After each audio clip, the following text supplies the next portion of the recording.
Okay, welcome to this video as requested for the Cold War, and we're looking at retrieval questions today. So basically, the format of this video is designed to just help you consolidate the key information that you need to know for the exam. I'm not going to cover exam technique. I might do that in another video. Instead, I'm going to just go through the whole course. What I would recommend is that every time I ask a question, you pause the video and you write down an answer. Okay. We are going to go through the entire course today. This is for those of you who want a more interactive approach to revision. So I have no idea how long this video is going to last. But yeah, let's get started. So every time I ask a question, pause the video, write down an answer, and then I'll tell you what you need to know for the exam. So let's start with the first section of the which is the origins of the Cold War. Just underneath every big kind of overarching point, I've put down the kind of what it can be divided into. So we're going to start off with the background to the Cold War, key ideologies in the Cold War, the wartime conferences, distrust after the war, and then finally Truman Doctrine and Stalin speeches. So first things first question then, in relation to the background of the Cold War, can you write down the two ideologies that the USA and the USSR follow? Okay, so your answer for that one is the USA is capitalist and the USSR is communist. Okay, next question then, please. Tell me what unites the big three. So Britain, USA, and the USSR. What unites the big three during this time? Okay, so the thing that unites them is a desire to defeat the Nazis and defeat Hitler. And then the last question for the background is who are the three leaders that represent the big three countries? So who is the leader of Britain during World War II? Who is the leader of the US? And who is the leader of the USSR? Okay, so for Britain, you should have got Churchill. He is the leader up to the Yalta Conference and is then replaced by Attlee. For the USA, you should have put Roosevelt. He is later replaced by Truman, but Roosevelt is the key one. And then obviously the USSR is Stalin. Okay, so we've kind of done background and ideologies there.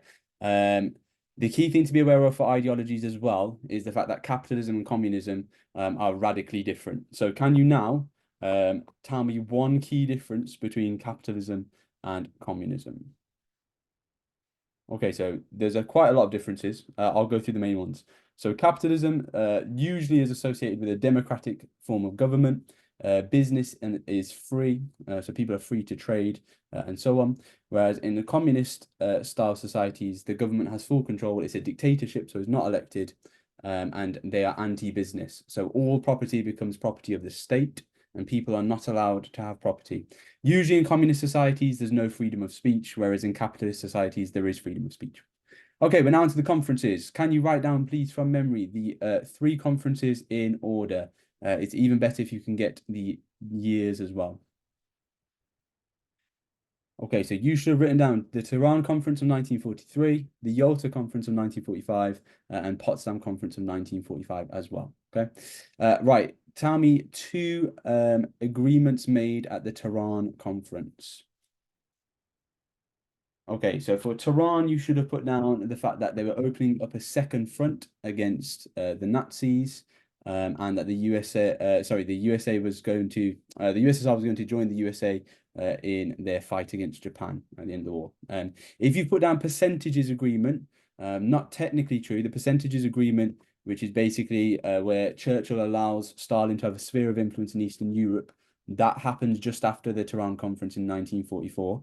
So you can give yourself like a half point for that. Okay, so tell me now, please, three agreements made at the Yalta Conference. Okay, so for Yalta, we should have got down the fact that Germany was divided into 4 zones.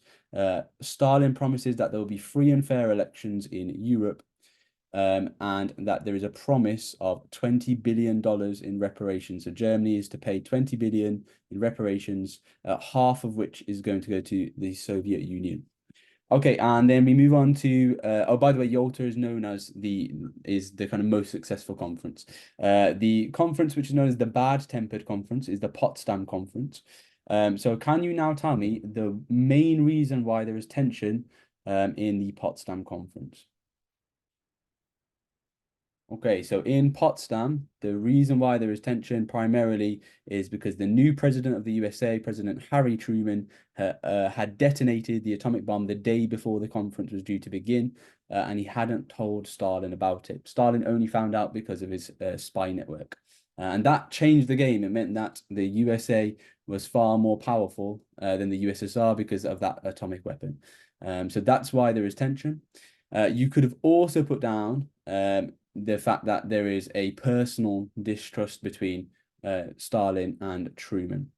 There was also no agreements on Eastern Europe. The only agreement they make in the Potsdam Conference is that Germany, the bulk of the reparations paid by Germany will go to the Soviet Union, okay, because they did the lion's share of fighting during World War II. All right, so we'll now move on to distrust after the war. So can you now write down, please, the two people responsible for the telegram? So I'm looking for the US ambassador and then the Russian ambassador. Who are they? What are their names? Okay, so you should have got for USA, we have the Kennan telegram. So that's known as the long telegram, which comes first. And then the Russian ambassador Novikov sends a telegram in response.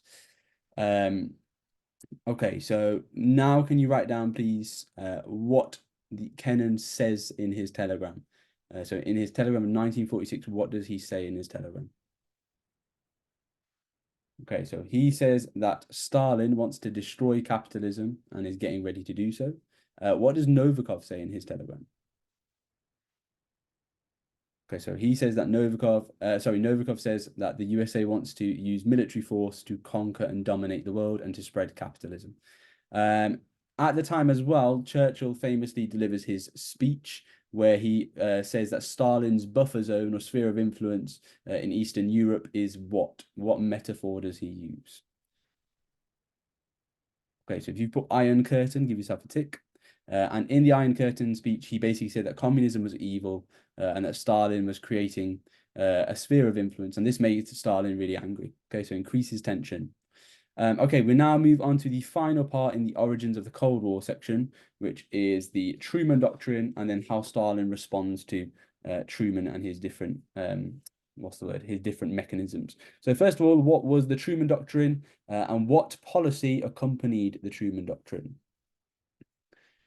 Okay, so the Truman Doctrine, which takes place in 1947, is a speech given by President Harry Truman in which he says that communism is spreading, that other countries will fall to communism, and to stop them from falling to communism, he promises them financial aid. You should have then put as the policy linked to the Truman Doctrine is the Marshall Plan, which takes place again in 1947.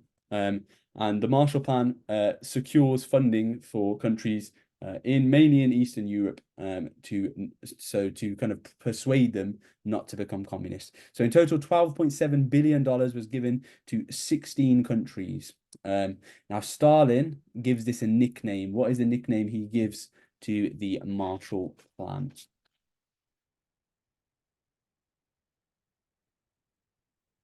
Okay, if you put dollar imperialism, give yourself a tip. Okay, final bit for the origins of Cold War then. What is Stalin's response? What are the names of the two policies that Stalin introduces? And can you write down the dates as well? Okay, so you should have got down the fact that Stalin introduces Cominform in 1947, and that basically gives Stalin full control over all of the over all of the Eastern European countries in his sphere of influence, and they have to take orders from Russia. That one was in response to the Truman Doctrine. And in response to the Marshall Plan, Stalin introduces Comecon, which is basically where the Warsaw Pact, and more on that in a second, which is where the Warsaw Pact share their resources. So that instead of relying upon other countries for foreign investment, they share and pool their resources in a very communist way. Now can you write down, especially if you're targeting the highest grades, now can you write down the country that benefits from Comecon and how much their trade increases by? Okay, so you should have put down Bulgaria, and Bulgaria's trade with other countries in the Warsaw Pact went from 10% before Comecon to being 90% after Comecon. Okay. Right, so that is the origins of the Cold War done. We'll now move on to the crises of the Cold War, which is arguably one of the longer topics, probably the longest section of this video, okay? It's also the one which is most likely to come up. So, can you write down, we'll start with the Berlin blockade and airlift. Can you write down the date in which the blockade takes place? Okay, so for that, you should got June 1948 to May 1949. Now write down a definition of what the Berlin blockade was. Okay, so if you put, it's where Stalin cuts off all roads and rivers going into Berlin, then give yourself the point. And then tell me what were the causes of the Berlin blockade. Okay, so the causes of the Berlin blockade we're looking for is Trizonia, which is where so Germany was divided into 4 zones as part of the Yalta and Potsdam Conference. It's where Britain, the USA, and France combine their zones to form Trizonia. That makes Stalin angry because it's on his border. And in those zones, they introduced the Deutschmark. Okay, the Deutschmark is that new currency, and all the people of East Germany start to try and change their currency, which makes Stalin angry and very paranoid. And that's why he introduces the blockade. In response, then, we obviously, as you can see on the screen, we have the Berlin airlift. Can you write down what is the code name or the operation code name for the Berlin airlift, and how many tons of supplies were flown in each day? Okay, so you should put down Operation Vittles is the code name, and they would fly in 1,000 tons of supplies every single day. Okay, and then finally, what is the key consequence of the Berlin blockade and airlift? So there's a really important consequence you need to know. Okay, so if you put anything like tension or make Stalin look weak, those are both valid consequences, and you could do paragraphs on those. The key consequence, though, is that NATO is formed in 1949. All right. Now, NATO consists of 9 countries plus Britain, France, and the US, and it's basically a military alliance against communism. In response to NATO, which alliance is formed, and can you also write the date, please? Okay, so you should have put down the Warsaw Pact, and that's formed in 1955, and that just contains all of basically the USSR and all the countries within its sphere of influence. So think like Bulgaria, Romania, Yugoslavia, and so on. Okay, so they're formed, and it's formed with the aim of protecting the countries in Eastern Europe against the spread of capitalism. Okay, so now we move on to the Hungarian uprising. So first things first, what is the name of the new leader that replaces Joseph Stalin, because Stalin dies? So which leader replaces him, please, in 1953? Okay, so the man we're looking for is Nikita Khrushchev. What policy does Khrushchev follow? Okay, so he follows a policy of de-Stalinization, which is basically where he promises not to be like Stalin and wants to change the way in which Russia is being run. Now, at the time, Hungary was being ruled by a very radical communist. Can you write down the name of the radical communist or the strict communist leader that was ruling over Hungary? So if you put Matthias Rakosi, give yourself the point.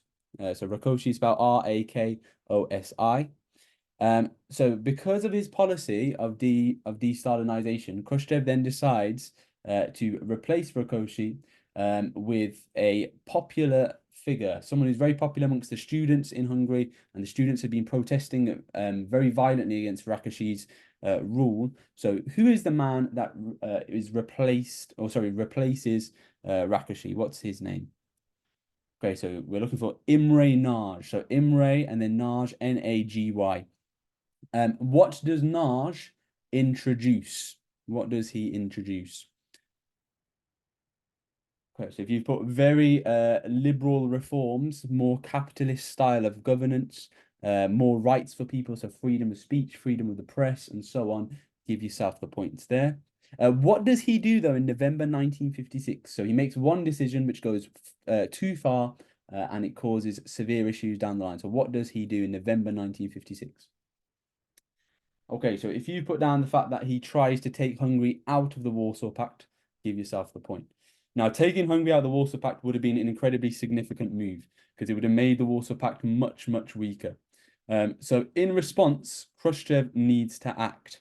Now, remember, he's trying to follow this policy of de-Stalinization, so he's trying to not be violent, he's trying to not be brutal, but he then has to be brutal. So he invades Hungary. How many men and how many tanks does he use in the invasion? Okay, so you're looking for 20,000 men and 1,000 tanks. What happens to Imre Nagy and who replaces him? So Imre Nagy is killed and he's replaced by János Kadar, who rules until the 1980s. Now, why is the Hungarian uprising significant? Can you write down 2 reasons why it's significant? Okay, so the reason why it's significant is because János Kadar rules over Hungary until the 1980s. So Hungary remains communist now until the 1980s. Khrushchev has been shown to have failed in his policy of de-Stalinization. And the biggest thing is that Imre Nagy had sent the US telegrams requesting support, but he had been met with no support. Okay, so he was just abandoned and left to fend for himself. Okay, we now move on to the Berlin Wall crisis. Now, the key thing here is that it is 10 years after the Berlin blockade. So it's in 1958. We have the leader at the time is, well, it's 2 leaders essentially. So it starts off with Eisenhower and then he is replaced by Kennedy. So Eisenhower joins in 1953 and then leaves power in 1961. The Berlin Wall crisis lasts between 1958 to 1963, but obviously the war lasts until 1989. For the Russians, we still have Khrushchev. Okay, right. So first things first, can you write down reasons why, please, the Berlin Wall is constructed? Okay, so the big thing is the brain drain. So when clever people from East Germany, so people with skills, were traveling to West Germany via Berlin, so taking their skills with them, that basically made Russia look really, really bad and look really, really, really weak. In total, how many people fled from East Germany to West Germany? Okay, so we're looking for 3 million had fled, and that was by 1958. Now, in response to this, Khrushchev issues his Berlin ultimatum, which is basically where he says, you must leave and you must allow Berlin to become independent. Why would that have been a problem for the Allied powers? So why would it have been a problem for USA, Britain, and France if Berlin was independent? So the key thing there is that if Berlin was independent, then it would have fallen under the Russian sphere of influence. And so therefore, it would have been very heavily kind of controlled by the USSR. Okay, and then the last cause then before the Berlin Wall is actually constructed is, so before they actually start building the wall, the Russian leader, so Khrushchev and Eisenhower, hold a series of summits. Can you tell me what the names of the summits are, please? Oh, sorry, tell me the names of at least 2 of the summits. You don't need to know all of them. Okay, so the 2 summits you want to know are the Paris summit and the Vienna summit. All right. Why does the Paris summit fail? Okay, so the Paris summit fails because a U-2 spy plane is shot down. Why does the Vienna summit fail? Okay, so the Vienna summit fails because Khrushchev tries to take advantage of the new president JFK. It's the last summit in the series of the summits that they have, and so in the 4 summits. And basically, what he does is he reissues his Berlin ultimatum, and JFK says, "No, I'm not going to agree to that," and Khrushchev storms out. In addition to that, JFK then increases the amount he's spending on arms, which then increases tension further. Okay, so because the summits fail, the Berlin Wall is then constructed. All right, so if you ever get an exam question, you'd want to talk about how the summits failed, and therefore the Russians had no other choice but to deal to end the brain drain via the Berlin Wall. Now give me some facts about the Berlin Wall, please. So when was it built, or when did construction start? How long was it? And what is the name of the man who died trying to cross it? Okay, so you should have put down the fact that the Berlin Wall was built in 1961. It's 165 kilometers in length. And Peter Fechter is the young 18-year-old boy who tries to cross it. There were lots of other people who tried to cross and failed, but the one that you need to know for the exam is Peter Fechter. And tell me now the consequences of the Berlin Wall, please. Okay, so there's loads of things you could have said here. So we could say that Germany now becomes physically divided. So Berlin becomes physically divided. So whole families are torn apart, and that has a psychological trauma. We also have the trauma of Peter Fechter's death and other people's deaths who tried to cross the wall. You should have also written down the Checkpoint Charlie incident, which is where there was a showdown between tanks from both sides. So you don't need to know the context behind that massively, but you need to know that that was another point where they nearly went to war. Khrushchev appeared weak and JFK looked strong. Okay, so the fact that Khrushchev was having to build a wall to keep those skilled workers in, and that JFK and the success of the of West Germany and West Berlin was so much so that 3 million people had tried to cross. That proves that JFK looked strong and looked successful, whereas Khrushchev looked weak and desperate. It also again adds to this idea that Khrushchev was failing in his policy of de-Stalinization. Okay, so we now move on to the Cuban Missile Crisis. The leader of the USSR is still Khrushchev. The leader of the USA is JFK.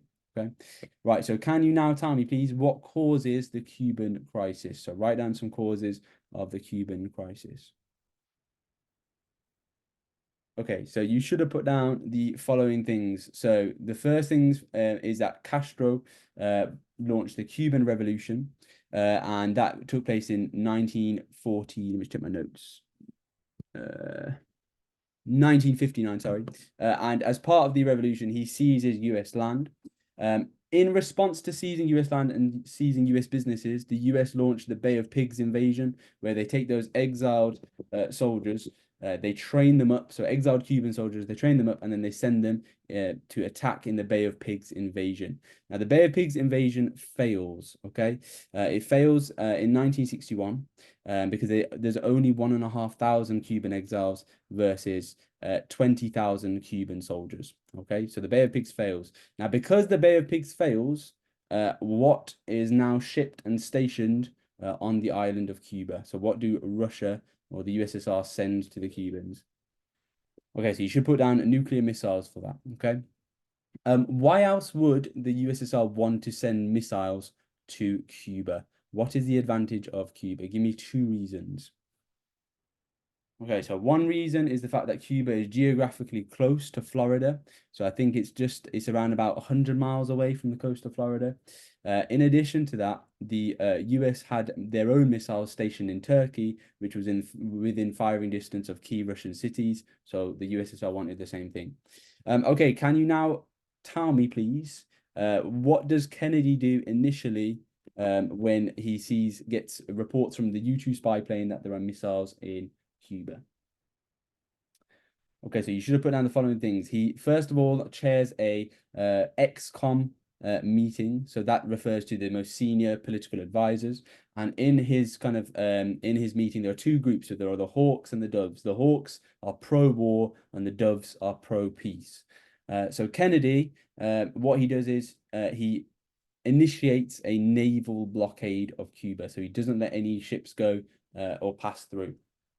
Okay, so now can you tell me how is the Cuban Missile Crisis resolved? Okay, so the first thing you should have written down is the fact that Kennedy gives a television address which gets the population of the US on side.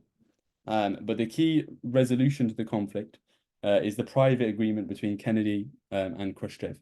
So it's a private agreement where publicly the Russians remove their missiles from Cuba, but secretly, and this is the key part, so it's often referred to as a secret agreement, secretly the US missiles stationed in Turkey are removed as well, okay? So both sides win in terms of peace.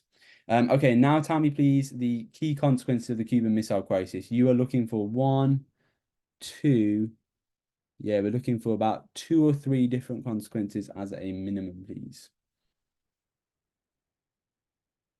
Okay, so the first thing we should have written down is the fact that there is an increase in peace. So the hotline is set up. There's also a series of treaties that are concluded. So the Test Ban Treaty, the Outer Space Treaty, and the Nuclear Non-Proliferation Treaty. So let's just go through those individually. So the Test Ban Treaty restricts where nuclear weapons can be tested. So they can only be tested underground. The Outer Space Treaty forbids the testing of nuclear weapons in space. And the Nuclear Non-Proliferation Treaty basically says that neither side should be adding to their arsenal of nuclear weapons. Okay. The key thing here, though, it is not disarmament. What it is about controlling how many nuclear missiles are added in the future.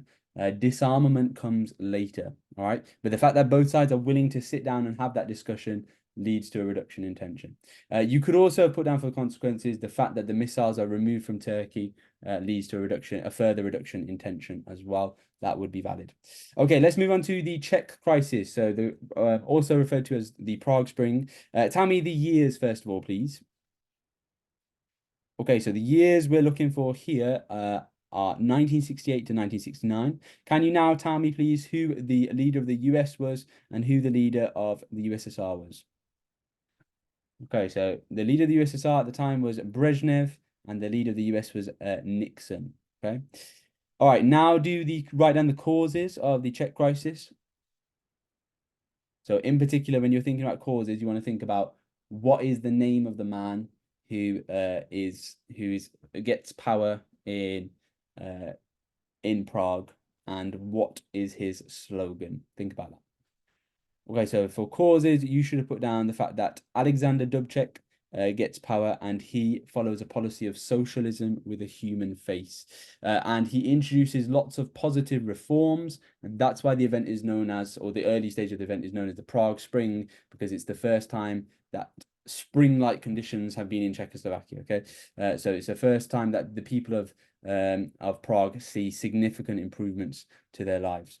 Okay, now write down, please, what causes Brezhnev to invade. So what does Dubček do which causes Brezhnev to invade?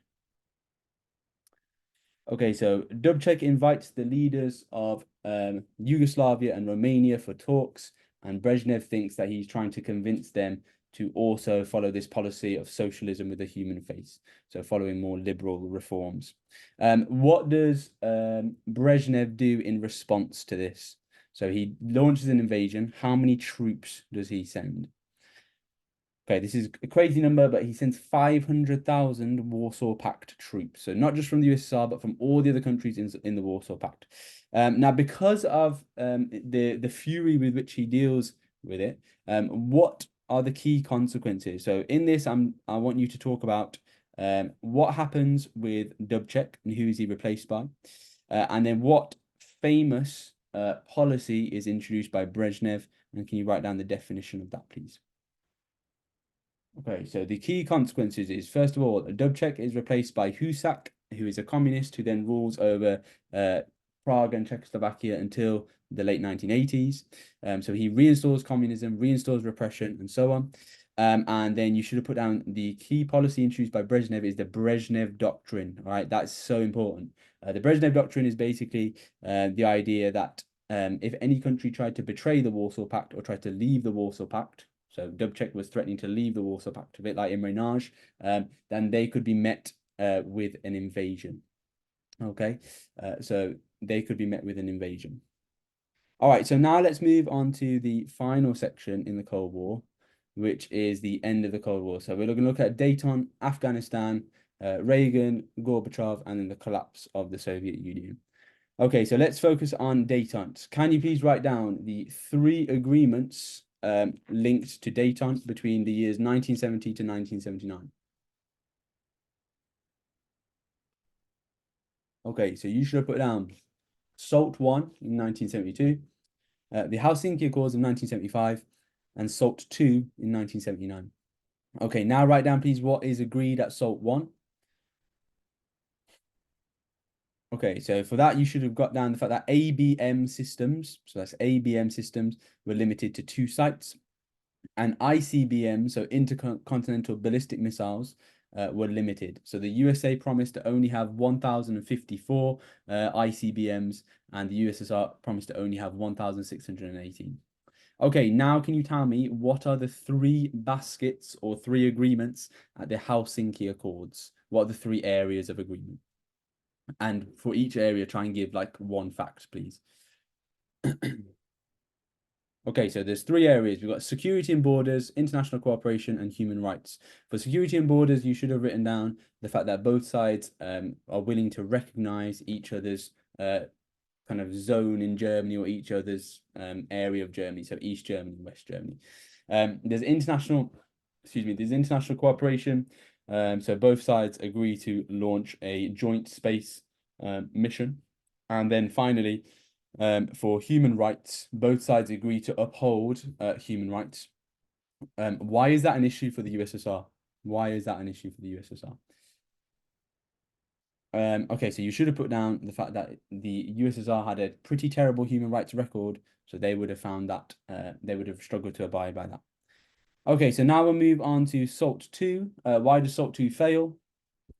All right, you should have put down the invasion of Afghanistan in 1979. There were some agreements, so both sides again agreed to restrict the number of ICBMs, so intercontinental ballistic missiles, but their commitments are, they give up on their commitments after the Soviet invasion of Afghanistan. We then have, and SALT 2, and this is really important, in SALT 2, we have the new US President Carter, who's very anti-communist, okay? And he is the start of a series of presidents who take a very hard line and very anti-communist. You should have also put down as well, SALT 2 and the failure of SALT 2 marks what is known as the Second Cold War, which is the events between 1979 to 1985, which we'll just cover in the remaining bullet points. Okay, so now talk us through the invasion of Afghanistan. What were the causes of the invasion of Afghanistan? There's two causes you want to be writing down. Okay, so for causes, we should have got down the fact that the Russians were concerned about an Islamic revolution in Afghanistan, and the leader of Afghanistan, Armin, is replaced by the pro-Soviet government, and he received funding from the US. So he was getting money from the US, which means that the USSR was worried about having Afghanistan as kind of a US sphere of influence in its backyard. They were worried about Islamic revolutionaries in Afghanistan because if an Islamic revolution was to spread, I mean, there'd already been one in Iran. If that ideology was to spread, then it was going to threaten communism. Remember, Islamic revolutionaries or Islamic, some people might call them like Islamic extremists or radicalists. That's what they were seen as by some. They are religious, whereas communists are secular. Okay, so then they're like mainly atheistic, so they're anti-religion. Okay, so now write down, please, the events in the invasion of Afghanistan. Okay, so you should have got down for the events that Brezhnev ordered the Soviet invasion in December 1979, and the leader, Armin, was assassinated and replaced with Kamal. Okay, so finally, what's the consequences? You need to write down, one of them needs to be a doctrine. You then also need to talk about the Mujahideen in your answer, as well as two other points that could be mentioned. Okay, so to try and undermine future Soviet influence in Afghanistan, the US start funding the Islamic group, the Mujahideen, and they impose economic sanctions on the USSR. Carter issues his Carter Doctrine, which is the first threat of military force. So it's the first threat of military force to defend the US interests in the Persian Gulf. So they are sort of prepared to use aggression to defend their interests. So that's why that's significant. The SALT 2 fails, which we've already talked about, and the Moscow Olympics is boycotted by the US and many other countries. Okay, so now that brings us on to Ronald Reagan. So let's start to think about what does Reagan do to increase tension with the USSR? There's two things you're looking for here. So first thing is that he increased the amount of money spent on arms and weapons. So the increase went up by 13% in 1982. And then he also issues his Reagan Doctrine. So the Reagan Doctrine is a promise of support to any movement or anti-communist movement that would try to overthrow a communist government. So he promised them financial and military support. He also, as a bonus one, he also constructs his SDI, which is the Strategic Defense Initiative. That basically revolved around having satellites in the sky which could shoot down nuclear missiles. Now that was nicknamed as like it was linked to Star Wars, but it was kind of at the time It was a very menacing form of defense. And if the US had been able to create that, then that would have again led to potentially another arms race, albeit a defensive arms race. Okay, and then now in 1985, the Second Cold War comes to an end. Okay, so the Second Cold War between 1979 with Afghanistan and Carter, and then Reagan and his actions, that comes to an end in 1985. Why does it come to an end in 1985? That is the year that Gorbachev comes to power. Now, Gorbachev has lots of new ideas, but they can be grouped under two key headings. So what are his two key policies? Okay, so we're looking for glasnost and perestroika there. So perestroika is about capitalist economic reforms, whereas glasnost is about openness. So think about it, glass is transparent, okay? So it's about openness, a lack of corruption, a lack of censorship, okay? Freedom to express your beliefs. So the USSR becomes more capitalist because of Gorbachev. Now, as a result, Gorbachev and Reagan start to become much more friendly. Tell me, please, two other things that Gorbachev does, which again increases positive relations between the USA and the USSR. Okay, so he ends the Brezhnev Doctrine. So countries can now leave the Warsaw Pact or threaten to undermine the Warsaw Pact without being invaded. And then he removes troops from Afghanistan as well. Okay, and then finally, Gorbachev's new thinking. So because he's so much positive and gets on with Reagan, what do both leaders decide to do? Okay, so they decide to hold 5 summits. You need to know about 3 of them. So the Washington Summit is where they both agree the INF, and that is basically where they eliminate their arsenals or nuclear missiles with a long range. Okay, so this is a really good example of disarmament. Our first example of disarmament came with SALT I in 1972, but this is again an example of disarmament. The Moscow summit basically stated that the Warsaw Pact troops would be reduced in size, and then the Malta summit, Gorbachev meets with the new president, so Reagan had been replaced by Bush Senior, and they both agree that there will be no hot war going forward. Now, a hot war is obviously a war involving weapons, so they both agree that. Okay, and then finally, we're on to the last part now. So the collapse of the Soviet Union, or the breakdown of the communist bloc. When does the Berlin Wall fall, please? Okay, that is November 1989. You will need to look at the flashcards and learn some of the other countries and what they do in 1988 and 1989. I'm not going to go through that on this one just because there's so many different countries. It will be here forever. Because of the fall of the Berlin Wall, can you write down a couple of consequences of that? Okay, so the consequences that Germany is reunited. So there's the end of that psychological trauma. Families are reunited after, when you think about it, after 28 years of being separated. There is the USSR starts to become becomes Russia, and then Gorbachev is replaced by Yeltsin, and that takes place in 1991 when the Warsaw Pact collapses. So you got the fall of the Berlin Wall in November 1989, and then 1991 we have the end of the Warsaw Pact, and Gorbachev resigns and is replaced by Yeltsin, and the USSR goes back to being called Russia. Okay, I hope you found that helpful. I will try and make them for the Elizabeth paper and also for the Weimar paper. But yes, please actually go through, just keep going through this video, pause, answer the question. And this is, like I said, this is just the key information that if you want to get a really good mark, you'll need. If you're aiming for the grade 9, then you probably want to supplement this by using the flashcards and the timeline that were given to you in class. Okay, thank you very much for watching.